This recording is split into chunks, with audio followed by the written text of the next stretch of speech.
All right, Tesla fam, let's dive into how to use Tesla Autopilot like a pro. First, ensure your Tesla is equipped with Autopilot. For most models, it's standard, but features like Enhanced Autopilot or Full Self-Driving FSD might need an upgrade. Check your Tesla app or screen for confirmation.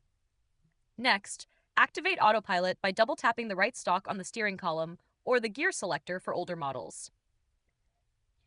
You'll see a blue steering wheel icon on the display, signaling it's active.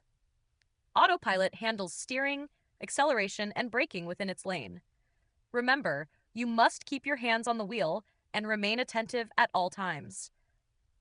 If your Tesla prompts you to apply torque to the steering wheel, lightly grip it to confirm you're still engaged. To adjust settings like following distance or autopilot speed, use the touchscreen under Controls, Autopilot. When you're ready to disengage, tap the brake pedal lightly or push the right stalk up once. Always stay alert and prepared to take over, as Autopilot is an assistance feature, not full self-driving. And be sure to check out the link in the description to find out ways to upgrade your ride even further.